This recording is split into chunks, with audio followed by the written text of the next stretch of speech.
Namaste. After listening to the brilliant speakers, Malay sir and Swamiji, I think we have all got a very good understanding of what we are within and not just without. In this context, with the theme What I Am, I'm going to talk about my source, from where I have come from, what I am made of, what I have to do, where I have to go.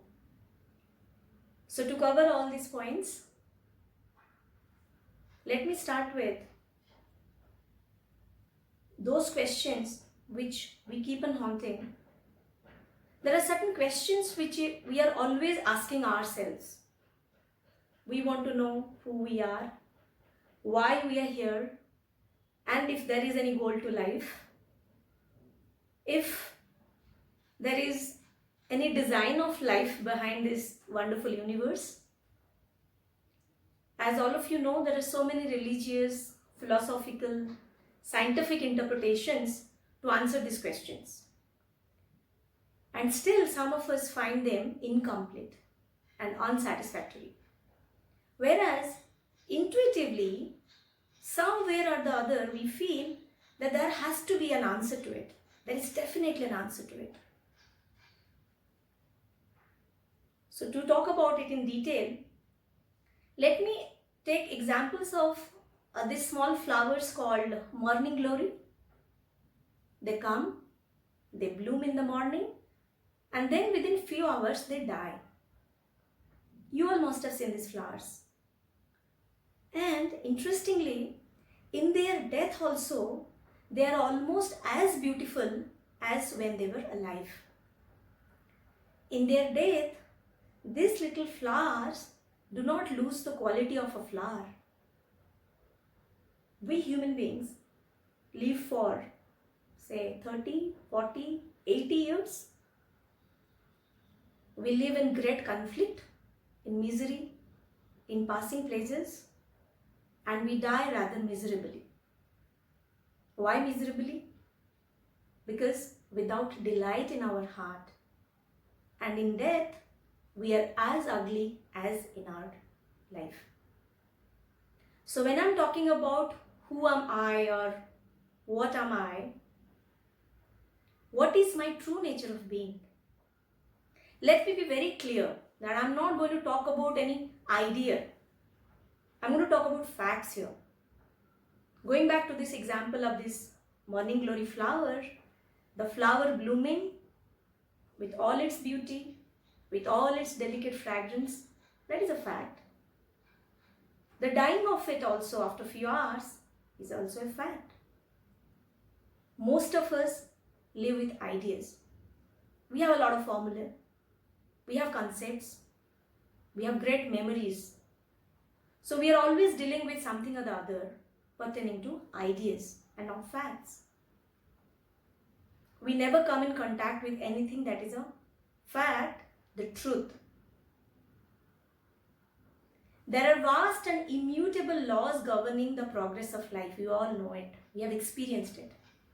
If we start with our own physical self to understand the progress of life, since the time we took birth, we only see this outer physical body. And we know that there are subjective processes always going on called feelings, thoughts. If this is all about the body, where do we think and feel, and through what mediums do we move? So before I talk about our other bodies or our emotions, thoughts, the supernatural being within, let us think for a while, for a very basic exercise. Anyone who's young, old, whoever, but whoever is our idol, everybody has his or her idol. You can think of someone from your contemporary world also, a friend, a family member, anyone. Think of 5 qualities of him or her, which you think have made him or her so special, so successful, so adorable. You very soon realize that there is something so fresh about him or her, which you cannot ignore. Where did that freshness come from? Who cultivated those qualities in this person? And the moment we start observing, the moment we start looking at it seriously, consciously, let me tell you, we all would start realizing the very brightness we look forward to see in others, the very brightness we feel about others is also within each of us, which once unveiled will enlighten many others. We ourselves have not been able to see that, as we have somehow ignored this. Our bright side of us is kept in the dark. So as I said, this is not just my physical body, the physical activities I do.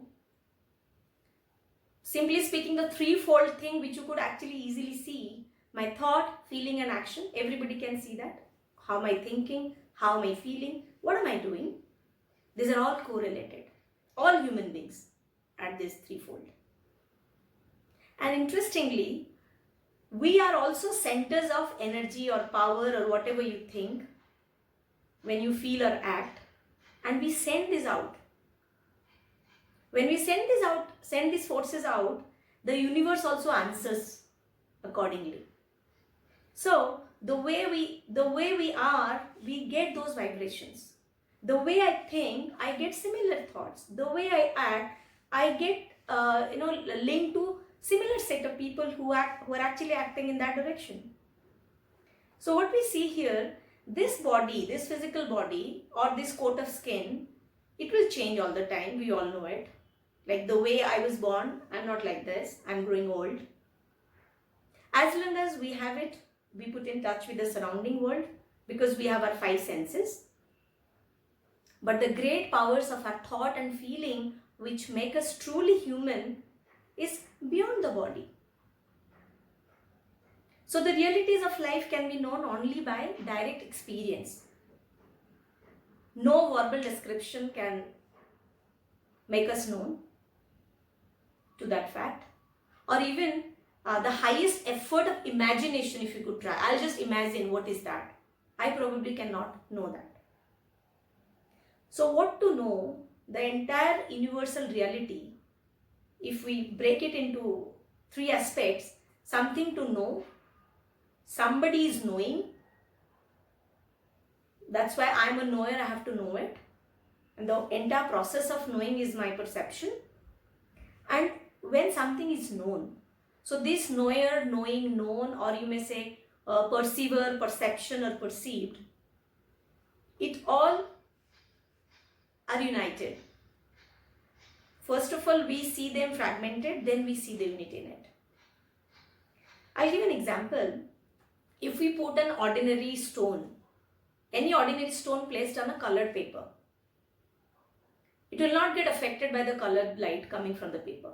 But in place of that ordinary stone, if we put a colorless crystal, it will absorb the light and it will appear assimilated with the colored paper. Whatever the color is, it will come in that crystal clear stone. A crystal of perfectly transparent glass with no internal defects, no color of its own, it becomes so completely assimilated. That is perfectly an example of how similar our behavior of our mind in relation to an object of contemplation is. How do we perceive things? It's only when our mind completely destroys its independent entity. So here is this body I'm talking about, that's not me. Then this mind, that's not me. When I look at it consciously, I see that it has ceased to behave on its own identity. Then only it will assimilate with the object, higher object. That's why we all are told that there are two kinds of people. Who are they? Very simple. People who know and people who do not know. So who are these people who know? Or how do they know? Because we're talking about knowing and understanding. I'll tell you a story here. You would have read this story, you would have heard this story, but let us repeat it because this is the context wherein we could probably touch upon this and understand. This is the story about Shvetaketu in the Upanishad. Shvetaketu, when he was 12 years old, he went off to Gurukul to study.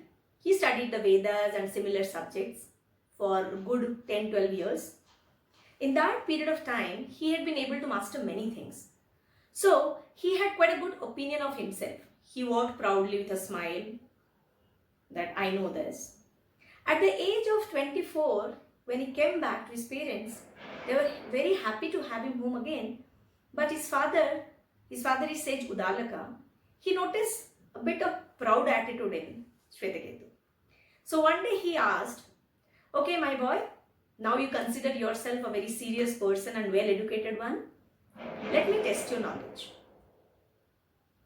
Then he asked, did you ever ask your teacher for that instruction by which one hears the unhearable, perceives the unperceivable, knows the unknowable? Shvetaketu said, can there be any such instruction? My teacher didn't tell me this. Then Sage Udalaka explains, by knowing the nature of a nugget of gold, the nature of all gold things is known. By knowing the nature of a lump of clay, you get to know about all the things made of clay. Same with iron. Shvetaketu gets an understanding of it. Then he said, my teacher never told me this. So please tell me further. His father agrees. And he gave those instructions to his son Shvetaketu, which was remembered by him and passed on to generations of students, which takes up a very large part of one of the Upanishads. Whoever would have read it should be knowing. So he says, in the beginning, my boy, there was just being and nothing else. Some people said there was non-being and nothing else, and that being came out of that. But how could being be produced by non-being? It was just the opposite. Then he also said, every night when all the creatures go into a state of dreamless sleep, all creatures enter into that being from which they have come, but they don't know it. So while explaining, he says, if you observe the bees, they go and collect honey from the nectar of different trees and different flowers, and they come and put it all in one place. Does the individual nectar say, I am the nectar of an orange blossom or I am a nectar of the mango blossom? So all these creatures have entered into that being. They cannot say what they are when they return again to the waking state. So in sleep, we go to a state where we know what we are, but when you again come back, so this waking up can be probably related to the way we do our conscious and subconscious actions in this materialistic world. So we go back to a center of meditation, we go do something different, and that time we are not aware of what our this being is, materialistic being is. But when we wake up from that sleep or meditative state, then either a man, a tiger, or any animal, a worm even, a mosquito, fly, we all become that again. We do not know that we have come from that being, but actually we are from the very same source of different nature. Then he goes on and clarifies Shvetaketu's other answers, if that being has any form. So what he engages with him is, he asks him to get a fig from one fig tree, and he asks him to break it. That's broken. The sage asks, what do you see now? Shvetaketu says, oh, these are seeds, hundreds of seeds. The sage asks, can you break it? Can you break one of the seeds? That's difficult, he says. But then he does it. Do you see anything inside? Then Shvetaketu doesn't have an answer. He says, no, there's nothing inside. The sage says, just because you cannot see it, that doesn't mean there is not a fine particle at work in the seed, which is the cause of the whole fig tree. Out of nothing, how could this fig tree, the big fig tree, come out? So he says, believe me, the self of the whole universe is the same as the tiny seed from which it came. And you are that, Tattvamasi. We all talk about Tattvamasi, but this is the story behind it. Now Shvetaketu was puzzled and had a doubt in his mind. He was saying, then how come we don't see that? If it's there, it's out of nothing, everything has come up, and I am that. How do not I see that? His father replies, he gets some lump of salt, put that lump in a vessel of water, and he says, I'll see you again in the morning. Next morning, when Shvetaketu came, his father said, can you bring me that lump of salt out of the water? Shvetaketu looked into the vessel, but the water is not there, of course. It has dissolved. Then his father says, can you taste some of the water from the surface of the vessel and tell me how it is? Shvetaketu says, salty. Anyone can say that, right? Now taste a little from the other side of the vessel and tell me what it is, how it is. Salty again. Now carefully pour off most of the water and try a little from the bottom of the pot. That is also done. Shvetaketu tests it and says, it's again salty. Then his father says, you could not perceive the salt with your eyes. You have to apply the sense of taste. So also in this body of ours, that being is not perceived by eyes, the tongue, or any of the senses. But it is here, nevertheless. It has to be discovered by a different means. Now all human beings, we all have come from this infinite source. Human evolution occurs according to the laws and principles. We say that there are certain laws and principles of our solar system, and we are a sevenfold being, as the solar system is a sevenfold being. And interestingly, we also get to learn that this is one solar system in which we are living. There are numerous solar systems, numerous suns. Everywhere one will find this form changing and evolving. That's why so many numbers taking place from elemental to human being. And that is why we say this is unfoldment of life taking place within all these forms. From the tiny little thing to the solar system, from the mineral, then plant, then animal, from wherever we have grown up in this evolution cycle. Other than body, we have been talking about listening to others and reading about souls and spirits. I know all of you sitting here would have read it in a deeper sense in terms of your books, other books which you would have referred. So I'm not going to talk about that, but all of us at least know there is something beyond these bodies.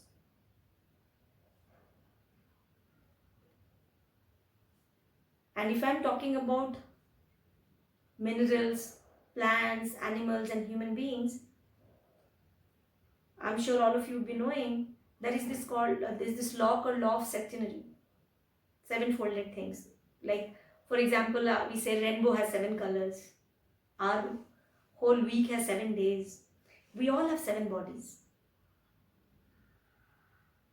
So out of these 7 bodies, all are not consciously visible or felt or thought upon.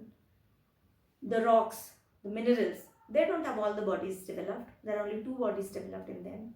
Plants have probably 3 bodies. Human have all these 7 bodies developed. We call it, physical, astral, mental, buddhic, atmic, anupadaka, adi, all these 7 things. The very consciousness, it is sleeping in the mineral. It is dreaming in the plants. It is waking up in animals. And it is self-aware in humans. That is the consciousness in us. Because it is self-aware. So this awareness is the key. So when we are aware, We have been talking about like Tattvamasi. We also talk about like we are essentially Sat Chit Anand, Sat Chit Anand. So this one absolute reality, the Sat, the beingness is there, and this Chit, Chit comes from Chiti. It's one of the three aspects of Paramatma. People who have studied, done deep studies on Jivatma and Paramatma, they would agree that this Jivatma materializes his individual world, lives, evolves, become perfected, and then united with the Paramatma. It's a whole cycle. So every individual is basically it's basically a note of a entire keynote of the whole world. If there is a music, and each of our note is in the harmony with the universal keynote. There is already an universal plan. We are evolving in that direction. We are continuing our journey to this temple of divine wisdom. So we come from one thing, we get purified birth after birth, birth after birth. If we are aware, we will realize this. Then we move towards this divine wisdom. We go back to the very source. The entire cycle is like that. And that's why we call it, my own cycle of incarnating, coming again and again for my, karmic links and all.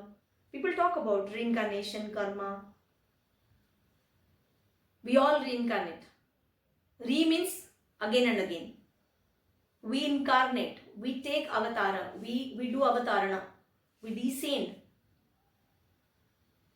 People who are great souls, divine spirits, they come for a divine purpose, and we all human beings generally come down to make our own life valuable, because we want to reincarnate, we want to learn. Our development has no limit, and this life is a laboratory to practice, experiment what we learn. A true religious man would be who die every day and reborn. When I say reincarnate, we have to die every day and reborn. To die to what? To die to our sorrows, to die to our pleasures, to die to the things we hold secretly in our heart. We are so rigid, we are so tightly holding certain things, we are not freeing up ourselves. So we have to do this natural death every day, because life evolves in cycles. And this has to take place in repeated lives on earth. We all believe in progress, and we all picture the progress as advancing. Progress takes place in great cycles and waves. You can take this example of a day. There is a morning, there is a midday, there is an evening, and after a night's rest, life again begins from the morning, not from evening. Year follows a larger cycle: spring, summer, winter. Again, then the spring comes. This is how the cycle of man's life: childhood, youth, old age. Then we have to take a rest, then come back as a child. And when we come back, we pick up the threads of life where we had left. We call it, past life sanskaras, past life learnings. Life experiences teach us to develop latent power and wisdom. Just as a man studies and practices any piece of art day after day, year after year, to get perfection, every life is given to us, life after life, to get perfection in that. Perfection in living. So interestingly, we are our own ancestors. We are the root. We create the karma, so we come to this life and do from wherever we had left. We keep continuing from that. Interestingly, if we look at closely, the kind of family we are into, we are born into a certain family, certain nation, certain characteristics, certain abilities.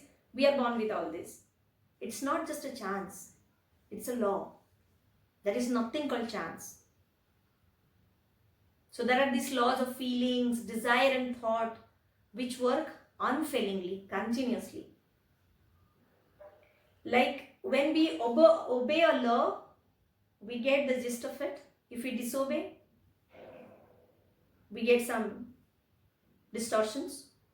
Similarly, if we obey the laws of nature, the laws of this spiritual and psychological thing, we shall create greatness, we shall create happiness, we shall create power. But if we disobey them, then all this misery and limitations will come to us. So laws of nature, laws of spirituality, this keep on working, these are our guiding laws, these are our guiding force. And when I'm talking about reincarnation, I cannot leave karma. All our actions are affecting the world within and outside. All our actions are either helping the world, progressing, or hindering.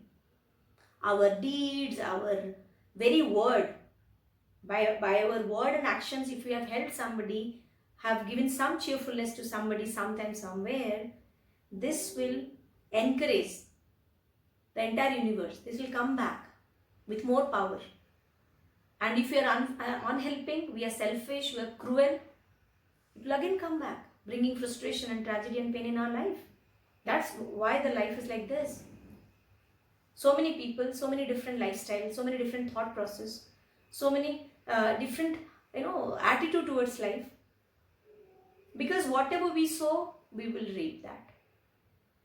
Good deeds and bad deeds, both will make us come back. So we have to patiently look at it. How am I doing? If I have done some bad karma, this life I am going to face it. So let me embrace that, whatever coming to me.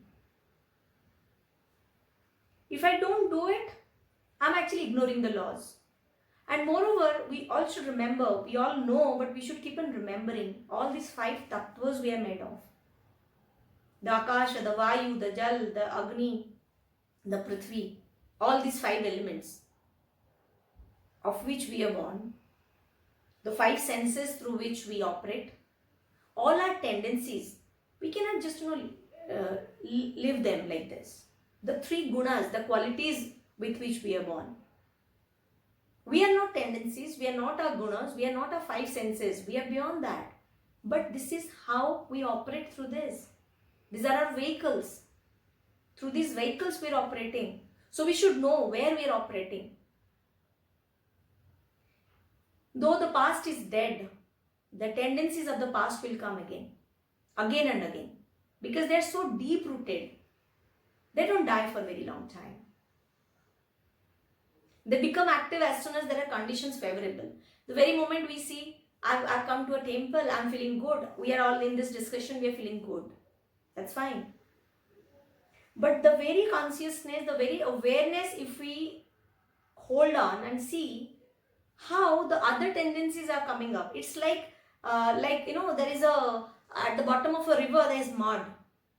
The river water is flowing. It's very clean and clear.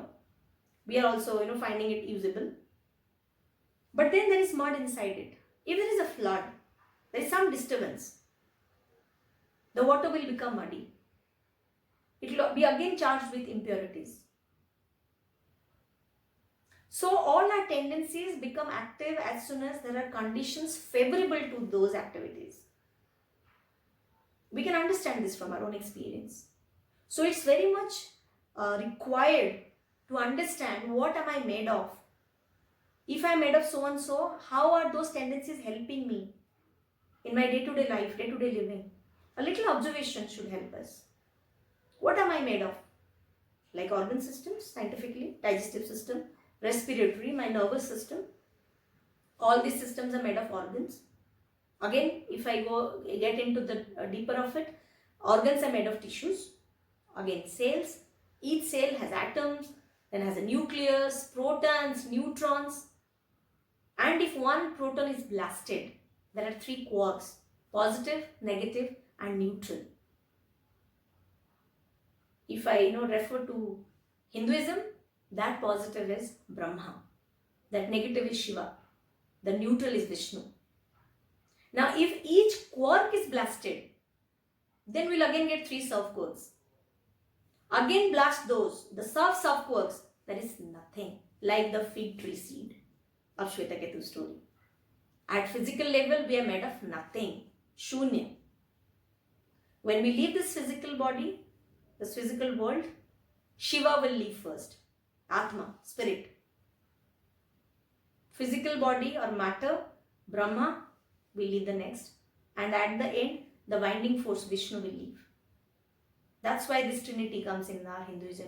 Not only just Hinduism, we see it in Buddhism also. This Amitabha, Avalokiteshvara, Manjushri. In Kabbalist also there are three things. Christianity, Father, Son and Holy Ghost. So this is all about our life. And if we understand it properly, we would understand that the soul of man is immortal. Future is the future of thing whose growth and splendor has no limit. The principle which gives life dwells in us and without us is undying and eternally beneficent. It's not heard or seen or smelled. It's perceived by the man who desires perception. And each man is his own absolute lawgiver, the dispenser of glory or gloom to himself, the decreer of his life, his reward or his punishment. Because there is something called law of karma. So let us keep continuing asking questions to ourselves. Who am I? What am I doing? What am I going to achieve? And every soul has its own path. Evolution cycle, everybody will go through, but at different speed, different milestones. Just because we are dependent on the karma also. The way I would have done it, my life will take that speed. What we think, we become. So let us keep that positivity. The self-conscious realization of who we are will then occur. To look ourselves, look within, without any fear, confront, will give us great insight. And when we say that we learn from examples, there is a way of learning from examples or teaching from example. I say example is not a way to teach, it is the only way. So living is very important. If we believe, if we understand, we must live it. We are seeds of time. We are the creators. We are the co-creators. We are the seeds of time. And interestingly, self-knowledge is the longest journey to the nearest place. As Bhagavad Gita says, surrender. Surrender to whom? If not to a personal God, surrender to the divine spirit which is nowhere outside. This is within. So let us be more observant. Let us be possessing open mind, pure heart, an eye to see, an ear to hear consciously. Since I represent the Theosophical Society, I will refer to this word of theosophy. This comes from two words, Theos and Sophia, divine and wisdom. This was founded in 1875, the society was founded, and with the three objects, that is the way we live, to form a nucleus of the universal brotherhood of humanity without distinction of race, creed, sex, caste or color, and to encourage the comparative study of religion, philosophy and science. I cannot claim that this is the thing. There are many things to learn from. And third, to investigate unexplained laws of nature. There are so many laws of nature which are unexplained. I must, as a person, as an individual, investigate and also understand the powers latent in humanity. Any person of average intellectual capacities or learning towards the metaphysical, of pure unselfish life, who finds more joy in helping his neighbors than receiving help himself, one who is ever ready to sacrifice his own pleasures for the sake of other people, and who loves truth, goodness, wisdom for their own sake, not for the benefit they may confer, is a theosophist. So let us keep seeking. Let us keep living our life. Let us be more observant. Let us stay connected to our source and surrender to that completely without any individual ego. Thank you so much. Namaste.